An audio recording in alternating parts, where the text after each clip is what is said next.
Hey guys, welcome to my channel Edu Maths. और इस video में हम क्लास 10th का चैप्टर 2 विच इज़ पॉलिनोमियल्स उसके एक्स्ट्रा क्वेश्चंस का सेकंड पार्ट करने वाले हैं। यानी कि हम एक वीडियो और एक्स्ट्रा क्वेश्चंस की कर चुके हैं। सो अब सेकंड पार्ट में कुछ और एक्स्ट्रा क्वेश्चंस होंगे जो कि एनसीईआरटी में नहीं गिवन होते, एक्स्ट्रा बुक से होते हैं, जैसे कि R D Sharma, R S Agarwal और फुल मार्क्स, और काफ़ी इंपॉर्टेंट होते हैं। सो स्टार्ट करते हैं।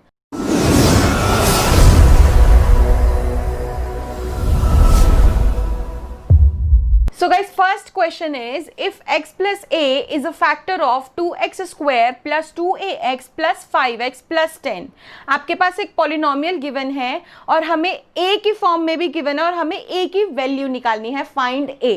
ठीक है, सबसे पहले देखो x प्लस a जो है वो फैक्टर गिवन है, यानी कि वो इस पॉलिनोमियल को अच्छे से डिवाइड कर रहा है, पूरी तरीके से डिवाइड कर रहा है, यानी कि रिमाइंडर क्या आएगा, 0। ठीक है, रिमाइंडर 0 का मतलब हम इसके इक्वल्स में 0 लिख सकते हैं। तो x की वैल्यू क्या आ गई, ये प्लस ए दूसरी साइड जाके हो गया माइनस ए। x की वैल्यू क्या आ गई, माइनस ए। बेसिकली जो पूरी तरीके से डिविजिबल का मतलब क्या होता है, पूरी तरीके से डिविजिबल होने का मतलब होता है कि ये इस पॉलिनोमियल का एक 0 है। ठीक है, तो फैक्टर को इसी तरीके से निकालते हैं। नाउ अब पॉलिनोमियल जो गिवन है वो नोट डाउन कीजिए, 2x square plus 2ax plus 5x plus 10, right. इसके बाद अब नेक्स्ट स्टेप क्या होगा, x की वैल्यू क्या आई हमारी, माइनस a। ठीक है, यानी कि एक 0 क्या आ गया, माइनस a। हमें इस पॉलिनोमियल में x की जगह लगाना है माइनस a, जहां भी x है वहां पे लगाना है माइनस a। 2x स्क्वायर यानी कि माइनस a का स्क्वायर प्लस 2a है तो a ही लिखेंगे, x है तो माइनस a, प्लस 5x की जगह minus a plus 10। Got it. उसके बाद 2 इंटू माइनस a का स्क्वायर, देखिए कैसे करना है, minus a into minus a क्या होता है, माइनस से माइनस कैंसिल हो गया, a इंटू a होता है a स्क्वायर, तो 2 इंटू a स्क्वायर। अब देखो plus minus minus 2a into a, 2 बार a आ गया तो 2 तो एज इट इज 2 बार a आ गया तो a square, a into a is a square, plus minus minus 5 into a is 5a plus 10। हमारे पास आ गया ये इक्वेशन। अब 2a square minus 2a square minus 5a plus 10। Final जो हमारे पास एक पॉलिनोमियल आया है सॉल्व होके, वो आया 2a square minus 2a square minus 5a plus 10। अब हमें क्या करना है, देखो a स्क्वायर और a स्क्वायर वाली टर्म्स लाइक टर्म्स होती हैं, प्लस 2 माइनस 2, यानी कि प्लस और माइनस में है, दोनों अपोजिट साइंस हैं। प्लस माइनस में अगर 2 माइनस 2 करती हूँ तो 0 आता है, तो उसी तरीके से 2a square minus 2a square करेंगे तो वो कट हो जाएंगे और अल्टीमेटली आंसर हमारा आ जाएगा 0। अब उसके बाद बचा क्या हमारा, माइनस 5a प्लस 10। ठीक है, और हमें निकालना क्या है, a की वैल्यू।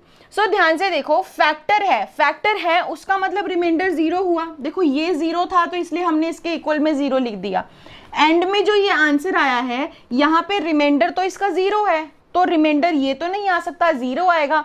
0 के इक्वल में पुट किया, minus 5a is equal to ये प्लस 10 दूसरी साइड जाके हो जाएगा माइनस 10। उसके बाद a is equal to minus 10 as it is, और ये माइनस 5 यहाँ मल्टीप्लीकेशन में है, यहाँ जाके हो जाएगा डिवीजन में, माइनस से माइनस कट, और 5 के टेबल में 10 आता है 2 पे, तो a की वैल्यू क्या आ गई हमारी, 2। समझ आया क्वेश्चन में बेसिकली हमें a की वैल्यू निकालनी थी। x plus a factor given था इस पॉलिनोमियल का, फैक्टर का मतलब है कि वो इस पॉलिनोमियल का एक 0 है। Then you are suppose to put 0 is equal to them, फिर उसके बाद x की वैल्यू पॉलिनोमियल में पुट कर दी, जो एंड में हमारा फाइनल आंसर आएगा जो भी, उसके इक्वल्स में 0 लगा के हम a की value easily. So now guys, question number 2 is right the zeros of the polynomial x square minus x minus 6। ठीक है, ध्यान से देखिए, सबसे पहले ये जो पॉलिनोमियल गिवन है, क्या वो क्वाड्रेटिक पॉलिनोमियल है, लीनियर पॉलिनोमियल है, क्यूबिक पॉलिनोमियल है, बाय क्वाड्रेटिक पॉलिनोमियल है। तो इसकी हाईएस्ट डिग्री क्या है, 2 डिग्री वाले जो हाईएस्ट डिग्री यदि 2 है तो ये पॉलिनोमियल हुआ क्वाड्रेटिक पॉलिनोमियल। और क्वाड्रेटिक पॉलिनोमियल के यदि जीरोस निकालने हैं, देखो जितनी हाईएस्ट पावर, 2 हाईएस्ट पावर है तो इसके जीरोस कितने निकलेंगे, 2। अगर ये क्यूबिक पॉलिनोमियल होता यानी कि हाईएस्ट पावर 3 होती तो उसके 3 जीरोस निकलते, और बाय क्वाड्रेटिक पॉलिनोमियल होता तो उसके 4 जीरोस निकलते। इसके 2 जीरोस निकलेंगे, x square minus x minus 6। अब इसके जीरोस निकालने का एक बहुत सिंपल तरीका है, मिडिल टर्म स्प्लिटिंग। अगर आपको वो नहीं आती है तो उसके लिए एक स्पेशल वीडियो बनी हुई है, आप जाके उसको देखिए, मैं आई बटन पे उसका लिंक शेयर कर दूंगी। X square minus x minus 6, first of all terms देखिए, ये हो गई हमारी फर्स्ट टर्म, ये हो गई हमारी सेकंड टर्म, ये हो गई हमारी third term. Middle term splitting का ही मतलब होता है कि हमें मिडिल टर्म को स्प्लिट करना होता है, बांटना होता है 2 डिजिट्स में। अब ये किस तरीके से होता है, इसके जो स्टेप्स हैं उसको याद रखना है। सबसे पहले फर्स्ट टर्म को और थर्ड टर्म को मल्टीप्लाई करना है। फर्स्ट टर्म के कोएफिशिएंट को, क्या है कोएफिशिएंट, 1 है, क्योंकि एक्स स्क्वायर है सिर्फ तो 1 हो गया, 1 को मल्टीप्लाई करना है -6 से। थर्ड टर्म क्या है, -6, साइन को भी ध्यान रखना है, 1 इंटू -6 इज -6। ठीक है, यहां तक हो गया। अब उसके बाद आप थोड़ी देर के लिए इस साइन को भूल जाइए। ठीक है, अब आप इसके फैक्टर देखिए, 6 किस किस के टेबल में आता है, देखो 1 के टेबल में 6 पे आता है, 2 के टेबल में 3 पे आता है, और 3 के टेबल में 2 पे आता है, एक ही बात हो गई, और 6 के टेबल में 1 पे आता है। तो इसके ये फैक्टर्स हैं, हमने 2 फैक्टर्स निकाल लिए कि इसका ये पॉसिबिलिटी हो सकती है और ये। नेक्स्ट प्रोसेस क्या है, फैक्टर्स निकालने के बाद जो सेकंड टर्म है, सेकंड टर्म अगर आप ध्यान दोगे तो माइनस और यहाँ पे कुछ नहीं है, उसका मतलब 1 है, 1x, यानी कि x को अभी हटा देते हैं, हमें -1 लेके आना है।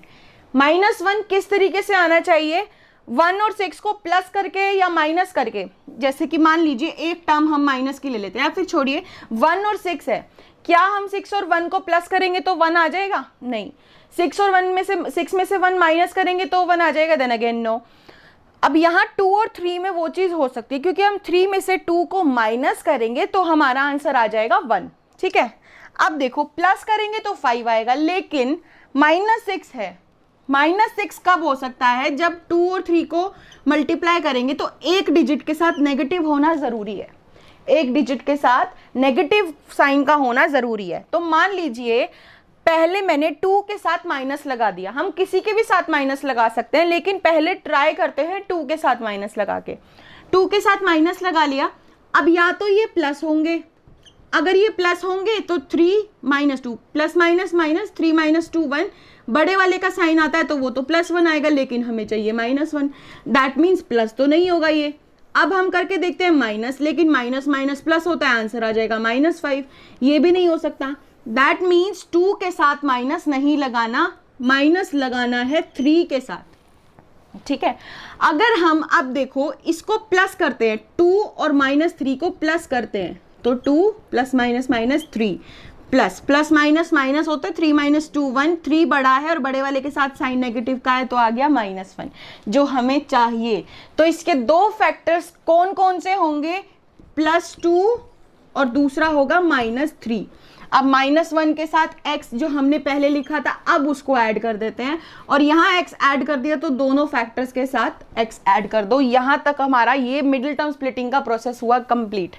अब क्या करना है, first term as it is लिखो x², सेकेंड टर्म की जगह आपको ये 2 फैक्टर्स लिखने हैं, कौन कौन से, +2x -3x, यानी कि देखो मिडिल टर्म्स को स्प्लिट कर दिया ना हमने, और फिर -6 जो थर्ड टर्म है वो भी एज इट इज।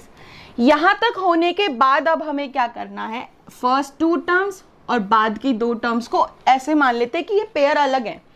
अब इसमें से क्या कॉमन आ रहा है, x अगर हम बाहर लेते हैं, x² का x बाहर ले लिया और 2x का x बाहर ले लिया, x का स्क्वायर का यानी कि 2x है, यहाँ पे 1 बाहर ले लिया, अंदर बचा 1x प्लस 2x हमने बाहर लिया हुआ है, हम कुछ नहीं कर सकते, -3 और 6 में से कॉमन आ सकता है 3, क्योंकि 3 के टेबल में 2 पे 6 आता है, यहाँ x है यहाँ नहीं है, दैट मीन्स हम x को कॉमन नहीं ले सकते। ब्रैकेट में 3x में से 3 कॉमन ले लिया, बच गया x। उसके बाद देखो ध्यान क्या देना है, यहाँ माइनस है और यहाँ भी माइनस है, यहाँ माइनस, जब ब्रैकेट के बाहर हम माइनस को कॉमन लेते हैं तो अंदर का साइन बदल जाता है। ठीक है, और 6 के टेबल में 3 के टेबल में 6 आता है 2 पे। ठीक है, यहां तक कॉमन लेने के बाद ये मैंने क्यों किया, देखो 3 into x is 3x, minus का साइन क्योंकि -3 है। जब ब्रैकेट को हम सॉल्व करते हैं, मैं वो केस बता रही हूँ, माइनस है तो अंदर वाला साइन बदल जाता है ना, तो ये सेम आ गया। इसी तरीके से जब माइनस को बाहर कॉमन लिया जाता है तो भी अंदर के साइन बदलते हैं। यहां तक करने के बाद अब आपको वेरीफाई करना है कि आपने क्वेश्चन को ठीक किया है या नहीं, तो उसका एक प्रोसेस है। अगर ये दोनों ब्रैकेट में सेम नंबर्स आ रहे हैं, दैट मीन्स आपने वो क्वेश्चन ठीक किया है। तो पहली चीज, अब दो केस हो सकता है, एक तो इसको अलग मान लो और एक इसको अलग मान लो। अब इन दोनों में देखोगे तो क्या चीज सेम है, x+2 और x+2, तो x+2 हमने ले लिया बाहर। उसके बाद इस पूरे में से अगर हमने x+2 को बाहर ले लिया तो क्या बचा, x, और इस पूरे में से हमने x+2 को बाहर ले लिया तो माइनस का साइन है, माइनस तो लगा दो। इस पूरे में से x+2 बाहर ले लिया, बचा 3। ठीक है, x+2 x -3, ये आ गए इसके दो जीरोस। समझ आया आपको, ये इस क्वेश्चन के, इस पॉलिनोमियल के दो जीरोस आ गए। ये मिडिल टर्म स्प्लिटिंग का मैंने यहाँ भी प्रॉपरली एक्सप्लेन कर ही दिया है कि इस क्वेश्चन में, क्वाड्रेटिक इक्वेशन के केस में, जब हमें जीरोस निकालने होते हैं, आपको मिडिल टर्म स्प्लिटिंग करनी पड़ती है। So guys, next question is find the sum and product of zeros of 3x square minus 5x plus 6. First of all, again it is a quadratic equation, quadratic polynomial है, highest power है इसकी 2। अब इसको ना हम एक तरीके से और लिखते हैं, अगर हम इसको अल्फाबेट्स के फॉर्म में लिखें तो इसका एक तरीका और है, ax square plus bx plus c। जहाँ पे a हो गया, यहाँ पे तो देखा जाए a हमारा हो गया 3, b हो गया -5, देखो 5 तो है ही लेकिन साइन इंक्लूड जरूर करना है क्योंकि यहाँ प्लस है और ये माइनस में है, c हो गया हमारा 6।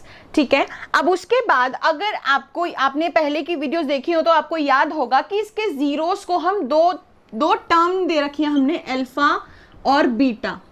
ठीक है, ये होते हैं alpha and beta are the zeros of this polynomial. ये क्या है, zeros of this polynomial.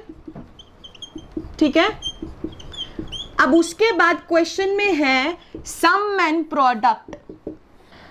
Some of zeros होते हैं। सम ऑफ जीरोस का क्या मतलब है, देखो अगर दो जीरोस हमारे पास अल्फा और बीटा है और हम कहते हैं उसको सम करना, यानी कि alpha plus beta, alpha plus beta. Sum of zeros आप देखेंगे तो सम ऑफ जीरोस होता है -b/a, -b/a। ये आपको याद रखना है कि sum of zero that means alpha plus beta is equal to -b/a। और अब यहाँ b/a की जगह आपको क्या लगाना है, देखो माइनस तो लिखा ही जाएगा, b की वैल्यू क्या है -5, b की जगह -5 लिखना है। ध्यान रखना है ये माइनस ऐसा नहीं है कि हमने इसका लगाया हुआ, ये माइनस आता है, माइनस अलग और ये माइनस में है वो अलग। a है 3, a हो गया 3, माइनस माइनस प्लस 5/3 आ गया हमारा सम ऑफ जीरोस। नेक्स्ट आता है product of zeros. Product of zeros के केस में प्रोडक्ट होता है मतलब मल्टीप्लाई अल्फा बीटा, जो कि क्या होता है c/a।